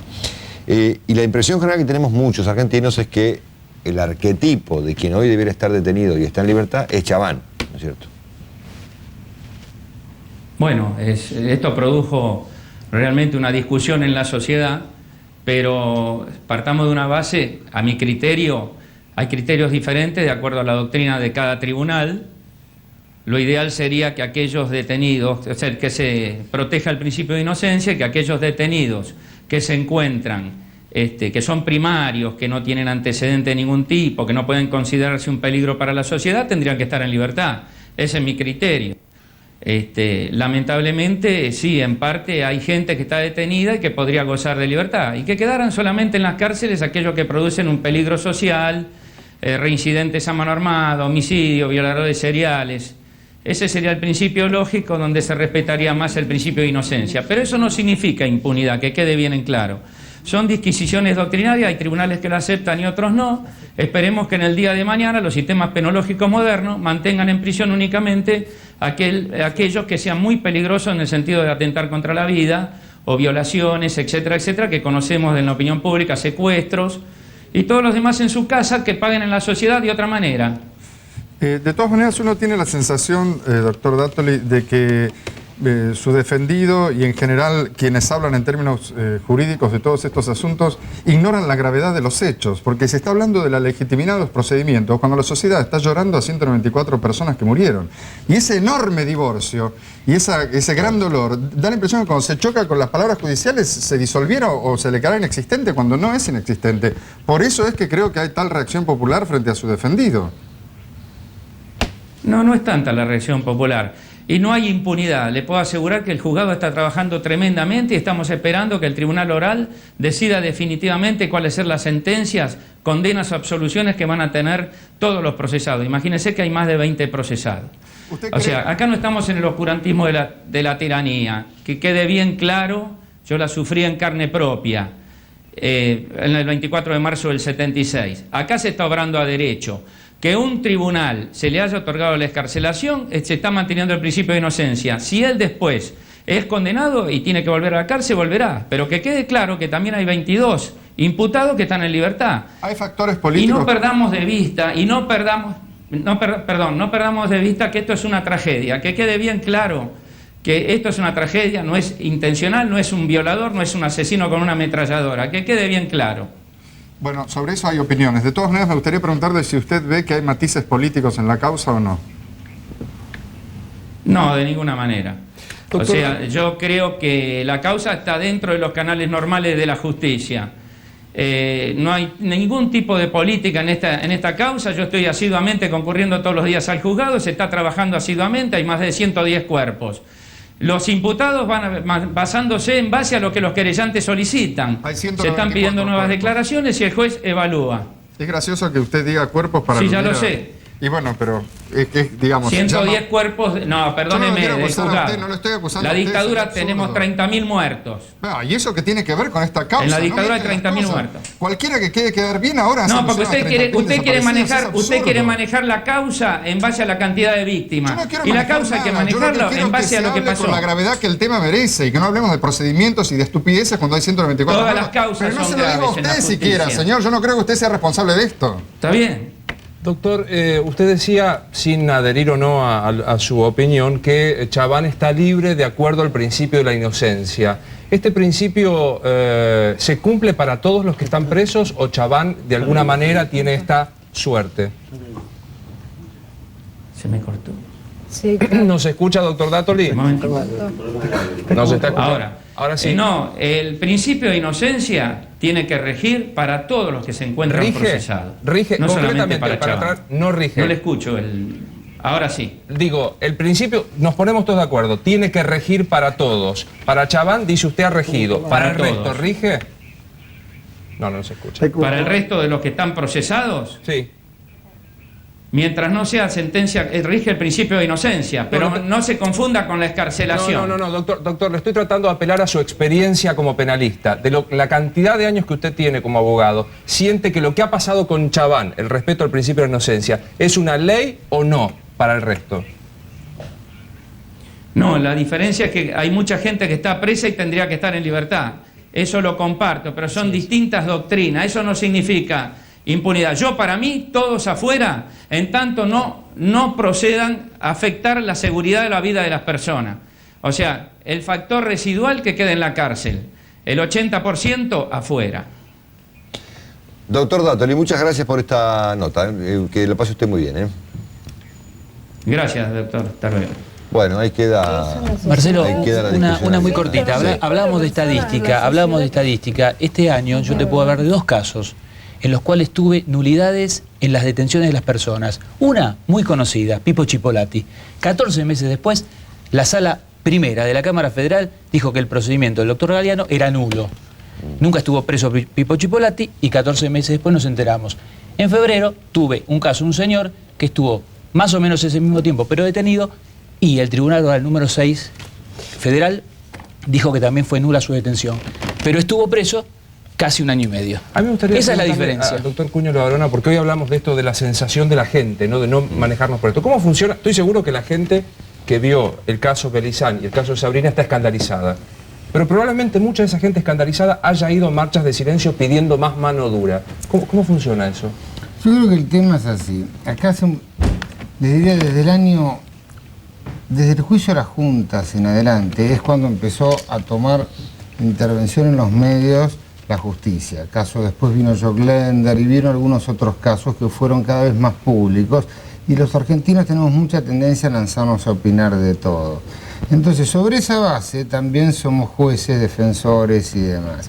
Entonces hay una gran distinción entre lo que se conoce en el mundo jurídico, donde estas opiniones de estos jueces llevan antecedentes en Europa y demás, y estamos todos de acuerdo en el principio de inocencia, a lo que tal vez sea el sentimiento popular que quiere otra cosa. El sentimiento popular dice que la gente tiene que estar toda presa, cometió un robo, tiene que estar preso. Es decir, entonces por eso a veces, por esta desinformación de lo que es realmente el Código Penal, la excarcelación, cómo funciona un tribunal, quién acusa, cuándo no, por ejemplo, como bien dijo el doctor Dáttoli, hay 23 personas que pueden llegar a estar procesadas, pero el día de mañana va a haber un juicio oral y tal vez en ese juicio oral digan, Chabán, usted queda preso 10 años y le aplican una figura dolosa. Y otros pueden llegar a ser, como por una figura culposa, quedar en libertad. Es decir, esto es durante el curso del proceso.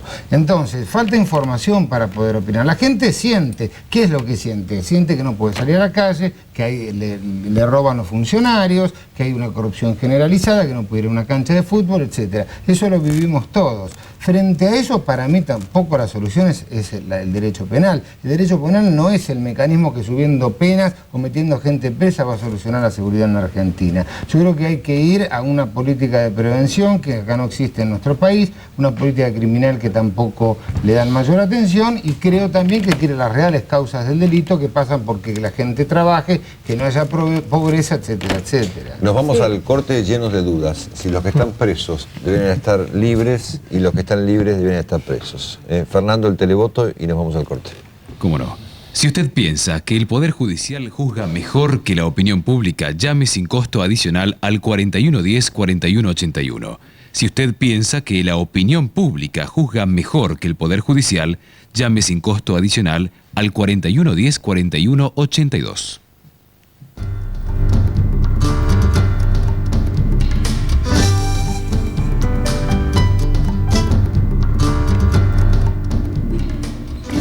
El doctor Carlos Alberto, doctor, te puse doctor, ¿sos doctor? No lo soy. No, bueno, a partir de ahora sí. A partir de eso, doctor. El doctor Montaner, que es un muy lúcido intelectual, escritor cubano, nació en La Habana en el año 43. Estuvo en Buenos Aires, está en Buenos Aires, y vino aquí a presentar su último libro, que se llama La libertad de sus enemigos, que aquí lo vamos a mostrar en cámara. De varios libros ya que se han conocido en la Argentina, escritos por Carlos Alberto Montaner, y ocurrió, con motivo de su presencia, por segunda vez consecutiva en Buenos Aires, un episodio muy desagradable en relación a grupos piqueteros que de algún modo hostigan actos políticos de personas que no piensan como ellos. Le pasó a Ricardo López Murphy hace 15 días o no más en Buenos Aires, en la avenida 9 de Julio, cuando iba a presentar un libro, creo que de él también, y un grupo bastante nutrido de piqueteros le produjo un hostigamiento realmente muy notable. Ese asunto lleva todavía una polémica entre López Murphy y el gobierno, que no es el tema de esta discusión. Y volvió a ocurrir la semana pasada cuando en el Hotel Sheraton Carlos Montaner y un grupo de gente presentaban este libro y pasó lo que creo que tenemos ahí en un tape. Miriam, ahí va, lo vemos.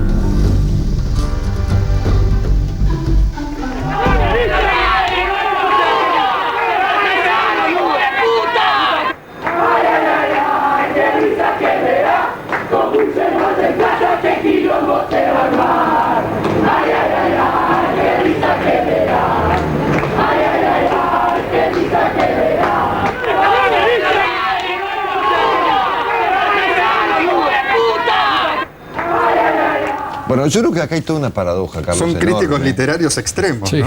Claro, no, pero una paradoja extraordinaria, porque la respuesta a esto debe estar en el libro, los enemigos, la libertad de sus enemigos. Claro, los enemigos son ellos, ¿no? Son exactamente el tipo de gente que con su intolerancia es un sector. Es decir, por supuesto que este es un pequeño grupo que tiene la capacidad de generar estas fricciones, de hostigar, de molestar, pero tienen poco peso en la sociedad. Lo que tienen es...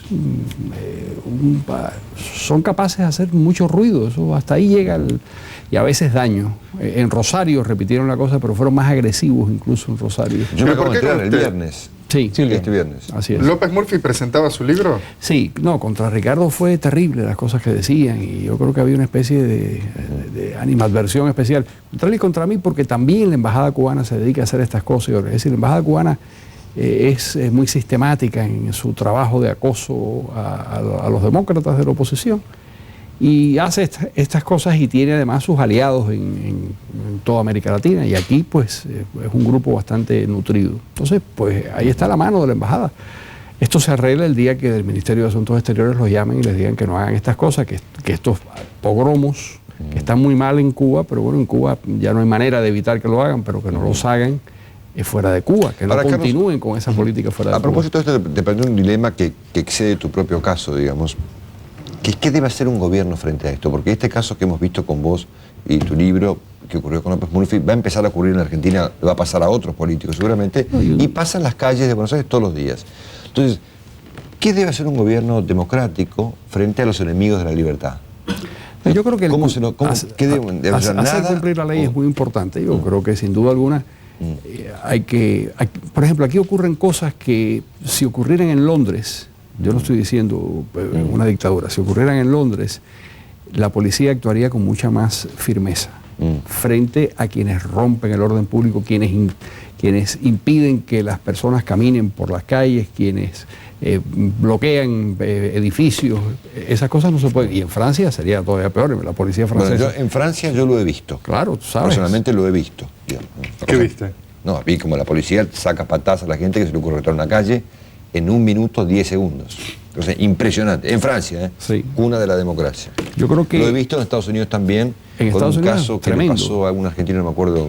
Bueno, una cosa que podemos pensar nosotros es que dada una experiencia reciente de represión muy brutal, ahora el poder político está como muy reticente a aplicar cualquier tipo de método de control. Bueno, porque hay una especie de chantaje, ¿no? Es decir, se crea un problema de orden público, si la policía reprime son unos asesinos despiadados y entonces los acusan. Las fuerzas de orden público en toda América Latina viven con bastante terror porque no saben hasta dónde van a llegar los procesos. Lo acabamos de ver en Bolivia, por ejemplo. Hay un presidente que ante los desórdenes que se generan en la sociedad prefiere renunciar antes que reprimir. Esto lo aprende la oposición y entonces ya sabe perfectamente qué es lo que tiene que hacer para poner en crisis. 500 personas ponen en crisis a un gobierno y lo destruyen. O sea que los políticos latinoamericanos hoy en día están acorralados por el berrinche popular. Están acorralados por el berrinche popular y tienen muchísimo miedo a hacer cumplir la ley. Y eso yo creo que es un error porque finalmente eso acaba por destrozar todo el proceso político. Yo no digo que utilicen más fuerza de la que hay que utilizar. Quizás la policía no tiene los recursos adecuados para poder actuar con una cierta contundencia sin causar daños fatales. Porque tampoco claro, porque disolver una nadie. Manifestación que corta la calle no quiere decir que haya que repartir balazos ni hacerle daño a nadie siquiera. Lo que pasa es que, siguiendo con el tema que veíamos y que usted presenciaba detrás de cámara, hay que hacer cumplir la ley. Para eso está la justicia. En este estado de la justicia argentina, no estoy justificando, es descriptivo lo mío, no valorativo, pero digo, en este estado en donde quien roba los ahorros está libre, quien mata a 194 personas está libre, bueno, la gente encuentra el modo de manifestar, digo, personalizando en usted este sistema neoliberal, estoy describiendo, no valorando, el modo de manifestar. Yo creo que sí, hay muchas injusticias, hay muchas personas que deberían estar presas y no lo están. Es difícil hacerlo, pero hay un principio más elemental, es decir, quien rompe la convivencia en las calles, pues yo creo que hay que ponerle fin a eso porque pueden, como una ciudad maravillosa como es Buenos Aires, la pueden convertir en un infierno inhabitable.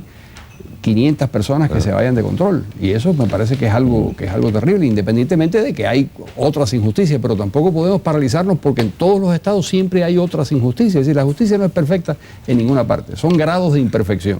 Probablemente en Suiza, en Inglaterra, sin duda alguna es mejor, pero también hay cosas que son, lo acabamos de ver ahora en Estados Unidos con Michael Jackson, por ejemplo, y con tantos... Carlos, ¿cómo piensa la Argentina hoy? Con gran preocupación, por una observación que escuché, que ni siquiera es mía, ni mucho menos, pero que me pareció un buen retrato del problema argentino. Alguien que me dijo, cuando mi padre se preocupaba intensamente por los asuntos argentinos en la década de los 30, su angustia venía del contraste con los Estados Unidos.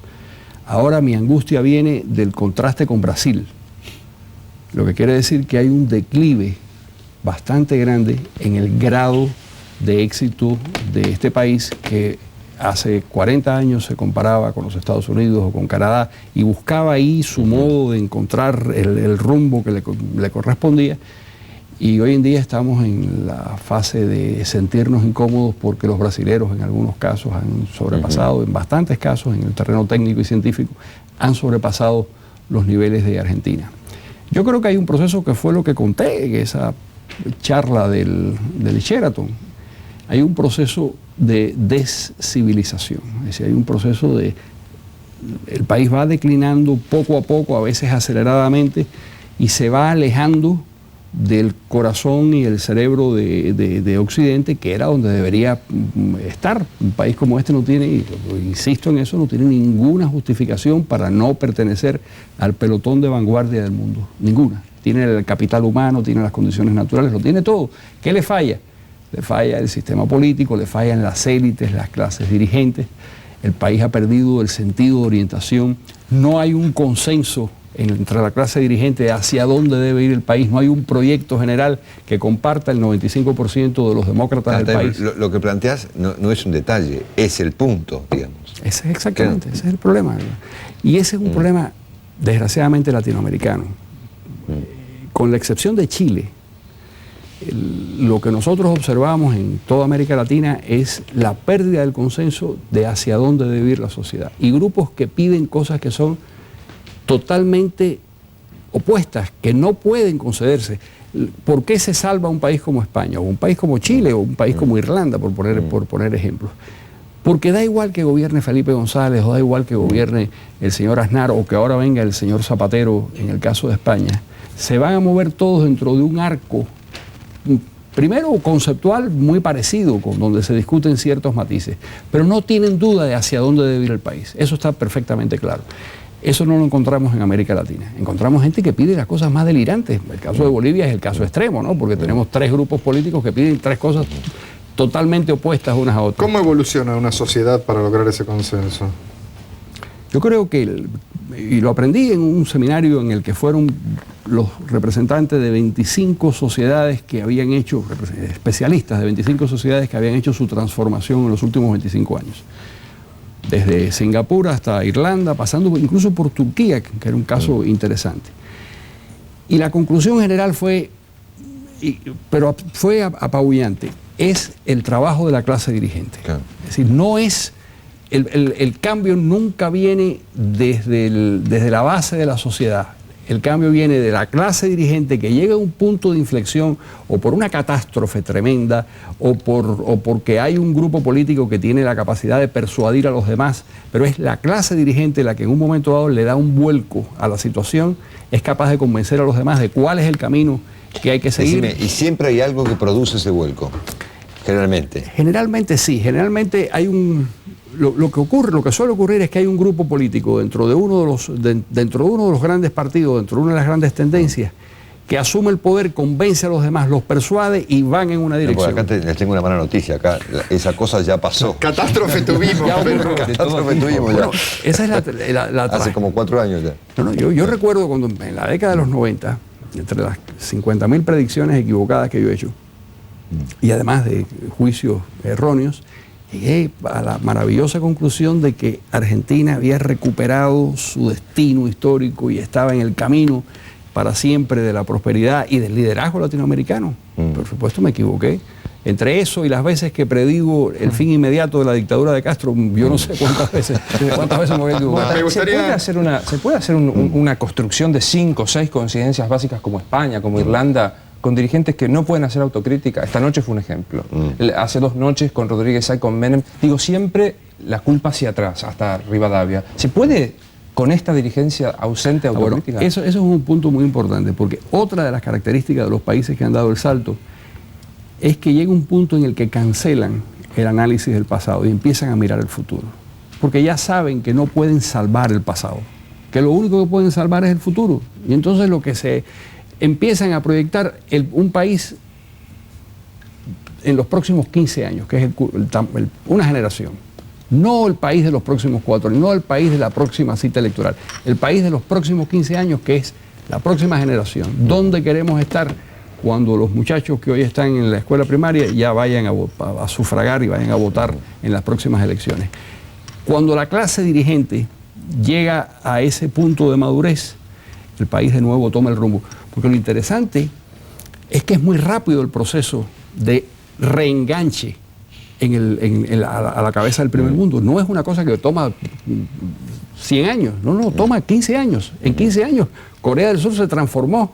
En 15 años ya vimos que Israel, que era un Estado con unas complejidades tremendas y de una dificultad tremenda que tenía que inventarse en 15 años, a partir del 48 ya sabíamos que estaba en esa locomotora del mundo, pequeño Estado, me estoy refiriendo porque era un Estado difícil y complicado por las características del país y por las guerras y los enemigos que tenía. En todos los casos, el proceso se puede llevar a cabo en un periodo relativamente breve y se puede nacer pobre y descalzo como los taiwaneses y morir como clase media y profesional y con sus hijos educados. Un fenómeno único en la historia. No me gustaría perder la oportunidad de tocar el tema Cuba. Para gran parte de la opinión pública argentina, con una posición progresista, Cuba es una especie de sueño. Una sociedad que se observa más justa porque todo uno tiene comida, educación y salud. Me gustaría que usted, desde su perspectiva, pudiera responder algo a esto. Bueno, la primera incoherencia es lo de sociedad progresista. Es la sociedad que menos progresa en América Latina. ¿En qué sentido? En el sentido técnico, científico, en el per cápita, en la forma de vida de la gente. Cuando comienza la revolución en el año 58, yo simpaticé con la revolución, creí en toda esa cosa. Era muy joven, pero creí en todo eso. Cuando comienza la revolución, los cubanos tenían el doble del per cápita de España. Ahora España tiene 8 veces el per cápita de Cuba. Cuando comienza la revolución, los cubanos tenían 1/3 más del per cápita de los chilenos. Ahora los chilenos tienen 6 veces el per cápita de los cubanos. Pero ese es un elemento. El otro elemento que es el más importante de todos. La libertad. Es la libertad. Sí. Es decir, en un país donde uno no puede leer lo que quiere, hablar lo que desea, reunirse con quien quiera. En un país en donde se llega a determinar por el Estado incluso el orden de los afectos, en donde se le prohíbe a las personas tener unas relaciones afectuosas con sus padres o con sus hijos si se van del país o con sus hermanos. Y que por supuesto, si hay un amigo de la familia que toma el camino de la disidencia, a ese no se le saluda más. Es decir, cuando la falta de libertad llega incluso a ese extremo de entrar en el corazón de la gente, yo creo que eso no se puede defender por nadie que tenga la menor sensibilidad. Y los logros de alimentación, de salud, no, de educación. alimentación no. En Cuba ha habido, Cuba es uno de los países peor alimentados de América Latina. En Cuba ha habido, en la década de los 90 hubo 75.000 personas con neuritis óptica, que muchos de ellos se quedaron ciegos por falta de alimentación. Yo no voy a defender el régimen cubano, pero comparado en cuanto a lo que ha pasado en Argentina o en Bolivia. No, comparado con Argentina, Cuba es una alcantarilla. Ustedes no saben lo que es Cuba. Yo no sé qué tiempo usted ha vivido en Cuba ni qué tiempo ha pasado por ahí. Apenas 3 semanas. No defenderé, creo que la pérdida de la libertad hace perder todo análisis progresista de cualquier tipo. Pero es una cosa muy sencilla. Aquí viven cubanos que han podido emigrar y han podido trasladarse a este país a vivir. Lo que hay que hacer es preguntarles a ellos qué comían, cómo vivían en Cuba y qué hacen aquí y por qué se quedaron aquí. Carlos, no hay ninguna comparación, son dos mundos distintos.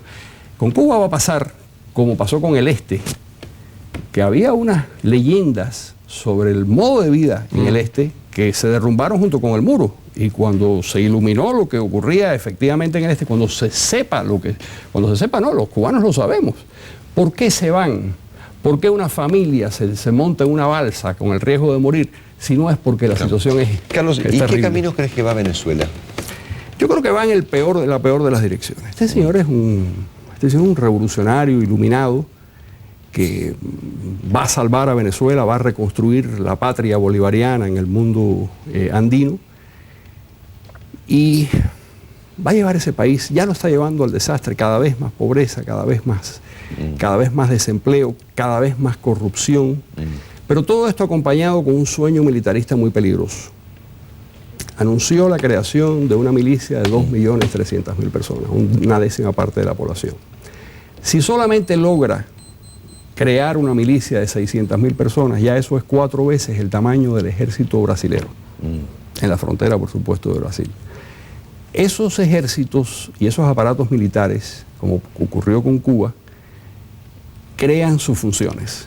Cuando Cuba tuvo un ejército descomunal, estuvo en una guerra de 15 años en Angola y en Etiopía, intervino en los asuntos de medio planeta y Castro se sintió como una especie de Gengis Khan caribeño durante el tiempo que duró la Unión Soviética. Este señor que tiene esa fantasía de reconstruir el mapa bolivariano, que tiene todos los recursos a su disposición, yo sí creo que puede generar una gran catástrofe en América Latina. Además, es un tipo bastante desequilibrado. Está creando graves dificultades con los demás presidentes. No es una persona muy querida incluso entre la clase gobernante, que parece ser la que está más cerca de él. Por lo que me contaban quienes estuvieron en la última reunión de Asunción con los presidentes del Mercosur, todos estaban fatigados de escuchar esta especie de papagayo tropical diciendo locuras. Es el autor de La libertad y sus enemigos, Carlos Alberto Montaner, que está aquí en Buenos Aires presentando su libro y que tuvo las peripecias con los piqueteros que él describió en el principio de este reportaje. Carlos, un gusto de verte, realmente. Encantado, y muchas gracias por invitarme al programa. Últimos segundos para votar el televoto. Estamos enseguida cerrando el programa. Si usted piensa que el Poder Judicial juzga mejor que la opinión pública, llame sin costo adicional al 4110-4181. Ahora bien, si usted piensa que la opinión pública juzga mejor que el Poder Judicial, llame sin costo adicional al 4110-4182. Bueno, primero vamos a dar los resultados del televoto, que los tiene ahí Fernando. Fernando, te escuchamos. Cómo no, un 16% piensa que el Poder Judicial juzga mejor que la opinión pública. En cambio, un 84% piensa que la opinión pública juzga mejor que el Poder Judicial. Qué drama, ¿no? Yo les confieso que me quedé personalmente muy impresionado por el caso de esta familia que presentamos aquí esta noche, de gente que se comió 3 años y medio de casi 4 años de cárcel, sin tener la menor relación con el caso que se les acusó, y la chica del caso de Fulop también, ¿no es cierto? Y la verdad es que cuando discutimos esta semana con la gente de la producción de La Clave, en ausencia de Mariano, qué hacer esta noche, a mí se me ocurrió plantear este tema, porque realmente me parece muy dramático que finalmente esas personas que nada tienen que ver ni con la política, ni con la corrupción, ni con Chaván, gente común, como la chica esta que presentó, que de repente toca la puerta, el señor está detenido. ¿Por qué? Porque robó un auto, porque mató o porque secuestró. Chao. Ahora, lo que más me impresionó a mí, no sé, creo que a vos también, es la calma con la que esta gente tomó este caso. ¿Viste eso? Es impresionante. Yo creo que cualquiera de nosotros nos veríamos locos frente a la perspectiva de estar 4 años preso sin tener la menor vinculación con un crimen. Y sin embargo, esta gente lo ha tomado hasta derecho con agradecimiento por la libertad. Cosa terrible, ¿no? Fue casi más razonable la reacción de la madre de claro, Sabrina, ¿no? Sin duda. Que pedía esto. Alejandro. No, yo simplemente quería rescatar un par de momentos de la noche. Uno que fue cómico, un momento gracioso, que fue Cavallo desde Egipto diciendo hola, en medio de las preguntas, que parecía un sketch, ¿no? Sí, la sordera selectiva. Yo no sé si fue selectiva, pero de todas maneras el efecto era gracioso. Era un sketch. Y de todas maneras también lo que llama la atención es que ¿qué hace en Egipto? Creo que hay un encuentro importante al que asistió, pero es interesante esto de que alguien esté pensando en digamos, ofrecerse a los votantes como una alternativa y una de sus primeras apariciones públicas sean desde Egipto. Bueno, yo les cuento que era en Egipto a las 4 de la mañana. Claro. 4 y media de la mañana, ¿no? Sí, es cierto. Yo sostengo que fue una sordera selectiva que padeció ante la pregunta de Marcelo respecto de si pensaba retirarse. En ese momento no escuchó nada y luego cuando se le hablaba de la expropiación de los dineros a través del corralito. Y de lo último, la verdad que me preocupa seriamente el resultado del televoto. Creo que si estamos convencidos de que la opinión pública juzga mejor, estamos perdidos. Claro. Definitivamente, esto atenta contra la República, digo. Sí, sin duda. Lo que sí creo es que es enhorabuena si se va a dar un debate respecto de un poder que jamás ha sido debatido, que es el Poder Judicial. Porque sí el Ejecutivo, a los presidentes los hemos cuestionado, a los legisladores, y nunca el Poder Judicial manteniendo una tradición casi majestática, ¿no? Una cosa. Y me parece que acá hay un principio que hay que buscar a toda costa de mantener. El estado de libertad, como dice la Constitución, pero con una justicia efectiva, rápida y que no pueda confundir sangre con remolacha por ser bien torpe, ¿no? Claro. Es muy grosero eso. Otra cosa interesante que tuvimos esta noche es la afirmación de Carlos Montaner. Bueno, yo fui los países, no, vos seguro. Okay. Que los países que avanzan, no importa quién gobierne, da igual quién gobierne, lo cual a uno le puede parecer una cosa ridícula, pero en realidad habla de una construcción de acuerdos básicos de la sociedad que para nosotros es un misterio absoluto. Sin duda. No, me da una reflexión final sobre Cavallo y una palabra que yo noté, como anotó Alejandro, también anoté. Cavallo argumentó que durante los años posteriores al corralón, él fue silenciado. E inclusive me acusó a mí de silenciarlo, que hasta ni siquiera fui su peor crítico. Pero caí en la volteada. En cualquier caso, ahí Cavallo cometió un error, porque Cavallo no fue silenciado, Cavallo se fue. Se fue, se quiso ir o se tuvo que ir, no lo sé. Pero ciertamente se fue de la Argentina y ciertamente yo no conozco a nadie que lo haya silenciado deliberadamente. Es más, yo presumo que el conductor de este programa y tantos periodistas me han estado encantados de entrevistar a Cavallo. Total. Vos no mismo accedió, en Rosario. jamás accedió. Bueno, por lo tanto, el argumento de que Cavallo de que yo fui silenciado, que usa Cavallo, es un argumento muy discutible, ¿no es cierto? La verdad que no fue así. Y por último, yo noté una palabra, que es la palabra descivilización, que cuando la dijo Montaner me corrió el frío por la espalda. Una palabra difícil, descivilización. Él vio a la Argentina en un proceso de descivilización. Bravo, ¿no? El domingo que viene estará aquí, suponemos, ¿no? Estará aquí el doctor Mariano Grondón. Alejandro y Luis, un gusto. El gusto nuestro nos toca con Alejandro además, agradecerte. No, por favor, faltaba más. Gracias, Chau. Chau, gracias.